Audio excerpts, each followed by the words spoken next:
जय हिंद दोस्तों। तो इस वीडियो में हम लेकर के आए हैं आपके लिए एसएससी जीडी स्पेशल सामान्य विज्ञान। ठीक है, यानी कि देखिए एसएससी जीडी में जो प्रश्न पूछे जाते हैं या फिर अगर यदि अभी आपने एसएससी जीडी का फॉर्म भरा है, इसका परीक्षा तो लगभग 2023 में होना तय है। और इसके लिए जो है आपको हम जो है सामान्य विज्ञान के 25 महत्वपूर्ण प्रश्न को कंप्लीट कराने वाले हैं। तो वीडियो के अंत तक बने रहिए और ये चलिए हम लोग 25 प्रश्न को कंप्लीट करने का प्रयास करते हैं। ठीक है, सबसे पहला प्रश्न यहाँ पे देखिए जो पूछा जाता है, एक छत्ते में रानी मधुमक्खी की संख्या कितनी होती है। देखिए मधुमक्खी के बारे में आपने अच्छी तरह से देखा होगा, पढ़ा होगा, समझा होगा इसके बारे में, लेकिन उसमें जो है ना कि जो झुंड होते हैं, ठीक है, बहुत सारी मधुमक्खियाँ जो होते हैं, झुंड जो होते हैं, उसमें से सिर्फ और सिर्फ एक रानी मधुमक्खी होती है। ठीक है, ये जिधर चलेगी सारी मधुमक्खियाँ इसके पीछे पीछे चलना प्रारंभ कर देती है। समझ गए? तो इसका कितना आंसर हो जाएगा? ऑप्शन ये हो जाएगा एक मधुमक्खी। क्या हो जाएगा करेक्ट आंसर? ऑप्शन ये एक मधुमक्खी जो है इसके पीछे यानी कि रानी की मधुमक्खी की जो संख्या होती है वो कितने हो जाएंगी? एक हो जाएंगी। ठीक है, तो ऑप्शन ये इज द करेक्ट आंसर। समझ गए? प्रश्न संख्या दूसरा देखिए, प्रश्न संख्या 2 में बोल रहा है कि छोटी भुनगा का मूल स्थान जो है ये कहाँ पर है। ठीक है, छोटी भुनगा का मूल स्थान जो है कहाँ पर है, तो इसका करेक्ट आंसर हो जाएगा यूएसए। ये देखिए ये मधुमक्खी का ही कैटेगरी है। समझ गए? तो यूएसए इसका करेक्ट आंसर हो जाएगा। प्रश्न संख्या 3 में आपको पूछ रहा है कि शहद में जल की मात्रा लगभग कितने प्रतिशत होती है। शहद जो मधुमक्खी से ही निकलता है और इसमें जो जल की मात्रा होती है ये आपका करेक्ट आंसर हो जाएगा 17%। आने की मान के चलिए 100% अगर यदि मधुमक्खी है तो इसमें क्या हो जाएगा? जल का मात्रा हो जाएगा आपका 17%। करेक्ट आंसर ऑप्शन सी हो जाएगा। अगला प्रश्न है, शहद में कार्बोहाइड्रेट्स की मात्रा लगभग कितने प्रतिशत होती है। आपको पता है कि कार्बोहाइड्रेट्स एनर्जी, अगर यदि आपको तुरंत एनर्जी चाहिए तो कार्बोहाइड्रेट शरीर को ज़रूरी है मिलना। अगर यदि तुरंत मिल जाता है कार्बोहाइड्रेट्स तो आपको तुरंत एनर्जी यहाँ पे मिल जाती है। और वही चीज़ शहद में भी है, और शहद में कार्बोहाइड्रेट्स की मात्रा जो है बहुत ज़्यादा होते हैं। कहने का मतलब इसमें जो है 78% मात्रा होता है कार्बोहाइड्रेट्स का। करेक्ट आंसर ऑप्शन बी हो जाएगा। नेक्स्ट क्वेश्चन है, 1 किलोग्राम शहद में शहद से औसत रूप से कितनी ऊर्जा मिलती है। तो 1 किलोग्राम जो शहद है इसमें औसत ऊर्जा आपको मिल जाएगी 3500 कैलोरी तक का। कितना हो जाएगा? 3500 कैलोरी तक का 1 किलो शहद में औसत ऊर्जा हमें मिल सकती है। अगला प्रश्न है, मधुमक्खी फ्लोरा किसे कहते हैं। देखिए यहाँ पे आपको मधुमक्खी से 2-3 प्रश्न और मिलने वाले हैं, इसलिए इरिटेट नहीं होना है। अगर यदि मान के चलिए मधुमक्खी से आपको प्रश्न पूछ दिया गया तो आप हैं क्या कि एक जगह आपको सारे क्वेश्चन मधुमक्खी से मिलते नहीं हैं और इसमें आपको एक जगह रिलेट करके मिला हुआ है, इसलिए वीडियो अंत तक देखते रहिएगा। और आपको हम बता दें कि इस चैनल पर जो है जीके का इम्पोर्टेंट सवाल इसी तरह से आते रहते हैं। आपने अभी तक चैनल को सब्सक्राइब नहीं किया है तो सब्सक्राइब कर सकते हैं, जो फ्री ऑफ कॉस्ट है। तो 6 नंबर प्रश्न पूछ रहा है कि मधुमक्खी फ्लोरा जो है किसे कहते हैं।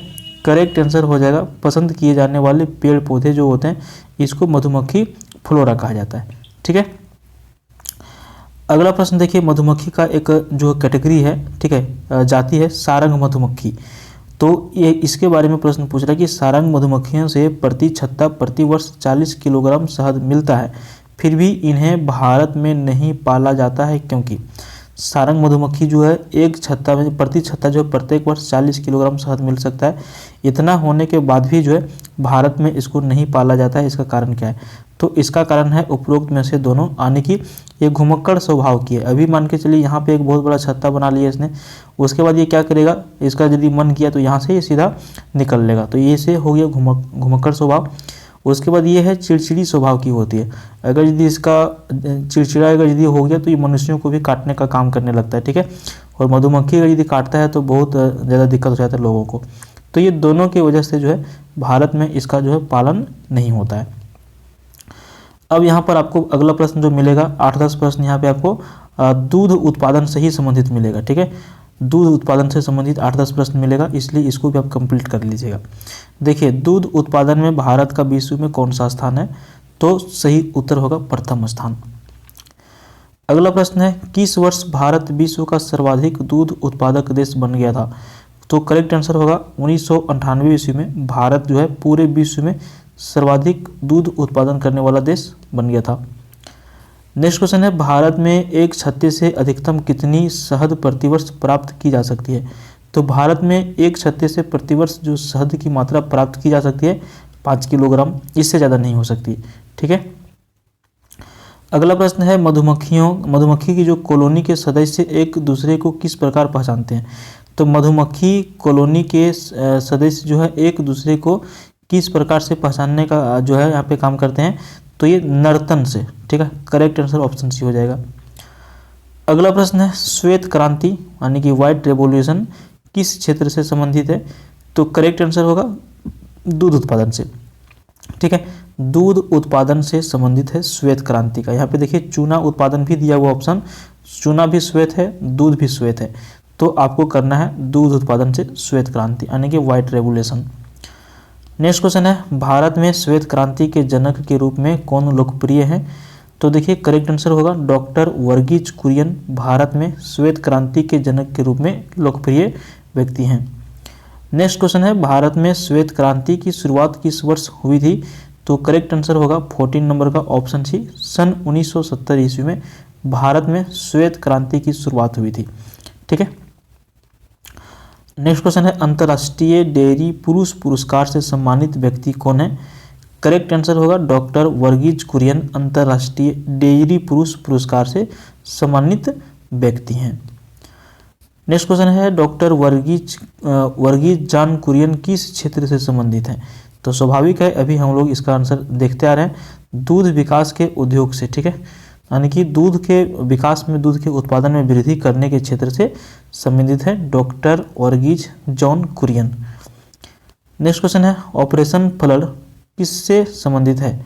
करेक्ट आंसर क्या होगा? ऑप्शन डी हो जाएगा, दूध के उत्पादन से ऑपरेशन फ्लड का संबंध है। ठीक है। नेक्स्ट क्वेश्चन है, एशिया की सबसे बड़ी दुग्ध बस्ती, एशिया की सबसे बड़ा जो दूध की जो बस्ती है नामक कॉलोनी कहाँ पर स्थित है? तो करेक्ट आंसर होगा महाराष्ट्र में एशिया की सबसे बड़ी दुग्ध बस्ती नामक कॉलोनी स्थित है महाराष्ट्र में। महाराष्ट्र की राजधानी क्या है? मुंबई है। ठीक है, मुंबई इसकी राजधानी है और यहाँ पे सीएम अभी कौन है? एकनाथ शिंदे। तो ये आपको थोड़ा सा ध्यान में रख लेना है। और यहीं पर आपका जो है गेटवे ऑफ इंडिया, ठीक है, एक तो गेट ऑफ इंडिया गेट है जो दिल्ली में है और गेटवे ऑफ इंडिया ये आपका महाराष्ट्र में है। इससे भी प्रश्न आपको पूछा जाता है, तो थोड़ा सा फैक्ट इसको आप याद रख लीजिएगा। नेक्स्ट क्वेश्चन 19 नंबर है, राष्ट्रीय डेयरी विकास बोर्ड जिसका शॉर्ट नाम होता है NDDB की स्थापना कब हुई थी? करेक्ट आंसर होगा 1965 ईस्वी में। राष्ट्रीय डेयरी विकास बोर्ड यानी कि NDDB की स्थापना सन 1965 ईस्वी में की गई थी। ठीक है। अगला प्रश्न है 20 नंबर, राष्ट्रीय डेयरी विकास बोर्ड की स्थापना वर्ष 1965 में हुई, लेकिन ये कहाँ पर हुई? तो करेक्ट आंसर होगा आनंद में हुई थी। ठीक है, ऑप्शन ये इज द करेक्ट आंसर। भारतीय डेयरी निगम की स्थापना कब हुई? तो 21 का सही आंसर क्या हो जाएगा? ऑप्शन सी हो जाएगा। देखिए अलग अलग चीज़ें हैं, इसमें पूछ रहा है भारतीय डेयरी निगम की स्थापना कब हुई थी? 1970 ईस्वी में हुई थी। और इसमें आपको क्या पूछ रहा था? राष्ट्रीय डेयरी विकास बोर्ड की स्थापना कब हुई थी? तो इसका करेक्ट आंसर होगा 1965 में। तो दोनों प्रश्न में अंतर है 19 और 21 नंबर में। ठीक है। अगला प्रश्न देखिए, भारत में सघन पशु विकास कार्यक्रम ICDP कब चलाया गया था? और इसका करेक्ट आंसर होगा 1964 से 65 ईस्वी में। ठीक है। चलिए अगला प्रश्न की ओर हम लोग बढ़ेंगे 23। देखिए राष्ट्रीय दूध शोध संस्थान ये कहाँ पर स्थित है? तो राष्ट्रीय दूध शोध संस्थान जो स्थित है आपका ये हो जाएगा करनाल में। करेक्ट आंसर क्या हो जाएगा? करनाल में स्थित है राष्ट्रीय दूध शोध संस्थान, करनाल करेक्ट आंसर हो जाएगा। इस प्रश्न को थोड़ा सा समझिएगा क्योंकि अंतर यहाँ पे बहुत दिया गया है, यानी कि एक तरह से सोचिएगा तो 70 साल का अंतर है।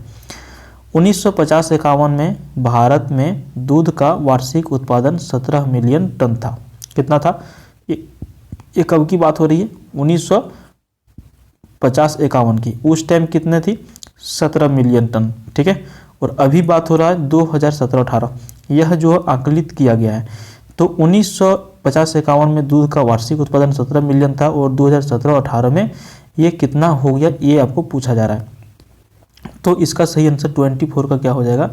करेक्ट आंसर हो जाएगा 176.35 मिलियन टन, यानी कि 17 मिलियन से बढ़ के सोचिए 70 सालों में 176.35 मिलियन टन दूध का उत्पादन हो गया। तो करेक्ट आंसर क्या हो जाएगा, ऑप्शन डी के साथ चला जाएगा। ठीक है, उसके बाद यहाँ पर देखिए अगला प्रश्न जो आपको पूछ रहा है, भारत में सबसे ज़्यादा दूध किस राज्य में उत्पादित होता है।